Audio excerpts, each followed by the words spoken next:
The CFPB has issued guidance on mini correspondent lending, which changes the definitions that you would normally take away from within RESPA and TILA for what defines correspondent lending and being a mortgage broker. This guidance is a game changer because it takes some interpretation that is being applied by the CFPB and changes the very specific bright line that we have always known to be defining between a mortgage broker and a correspondent. Up until this guidance, we looked at that a table-funded transaction was when the funds came from a lender to the closing table, and that action in and of itself defined whether you were a mortgage broker or you were acting as a correspondent. Correspondent being your company provided its funds, its own funds, through a warehouse line of credit, for example, to the actual closing. Now that seems like a very easy, bright line to work with, right? Whose money showed up at the closing table? What's happened with this guidance is now that line becomes very gray, because that line is an important distinction in how regulatory compliance is followed by both parties, by the party purchasing the loan and by the party who's originating the loan. The CFPB guidance goes through a series of many interpretive components within RESPA, for example, to illustrate in their guidance issued on July 9th of 2014 that it really is more about the actions between the two parties that would define, is that entity who's originating the loan acting more like a mediator between a borrower and a lender? And how much work is that entity actually performing? What's the relationship between that entity and its lender, creditor, or investor? So many companies start as a mortgage broker and move to a mini correspondent. In this move of a mini correspondent, the broker is now using warehouse lines of credit to fund the loan, but the broker won't be underwriting the loan. Their name changes. Their licensing certainly has to meet state requirements to be able to fund a loan and be classified as a lender. But their actual now functions and relationship between themselves and the lender move into this world of different types of compliance.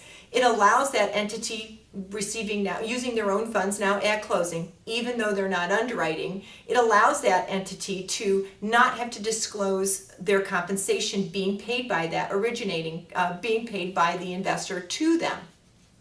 That's a big compliance change. It also allows the entity who's now moving from a broker to a mini correspondent, it now allows them to have a different calculation for the points and fees test under the qualified mortgage rule. Those are just two of the main compliance reasons a company wants to move to being classified as a mini correspondent and have their own funds. Makes sense, right? Why not have this nice bright line? As a company, as a broker moving from into mini correspondent, you now take on more responsibility in managing those funds.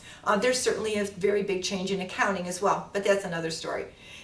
Ultimately, though, the broker has to really grow up. That's the term I use. You can't just say, I want to be big, I got to really grow up.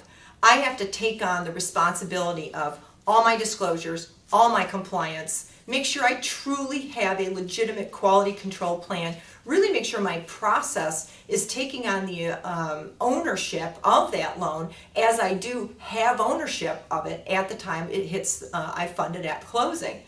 A lot of companies, what the CFPB has recognized is that a lot of companies have stepped into this mini correspondent relationship and the broker still acts like a broker. And the wholesale lender still takes care of the broker in terms of many of its functions.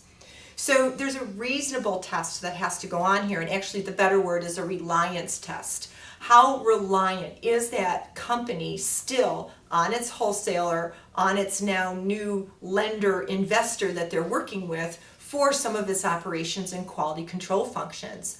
That's the growing up that has to occur for companies going through this transition. You need to make sure you keep yourself safe and in compliant. This is very important guidance to actually make sure you walk through CFPB's 20 questions, right? How reliant are you still on that company? When you look at the guidance and you go, wow, 20 questions, got to work through all of them, make sure I'm in compliance. They're very critical ones about operations. And then the second component is, what is your compensation structure? Did you make this move purely to be able to change how your compensation is working within your shop? And how is your pricing now for your consumers? Is it still fair and reasonable and not based on the loan terms? So as the broker moving to Mini Correspondent, you have many responsibilities in this guidance that you want to make sure you take a deep dive and study, and make sure you say, taking on a warehouse line is really becoming a lender. And I've got to take all the steps to become a lender, even though I'm not going to conduct the underwriting functions. For the wholesalers out there who are taking on this business and now moving into trying to run Mini Correspondents under this new guidance, you have to take a good look at your operations and what you're doing, and you're now taking on this liability. You're buying the compliance problem that goes with these loans. So you have to look at your relationships and your procedures and your expectations of your companies classified as Mini Correspondents that you're purchasing loans from. Take a look at your requirements at the time that you approve them. Are you completely analyzing that they're ready, able, willing, and not reliant on you in whole in their front-end operations? That they're truly just sending a product to you to have a look at, make the underwriting decisions for a secondary market transaction, and not relying on you for full operational support.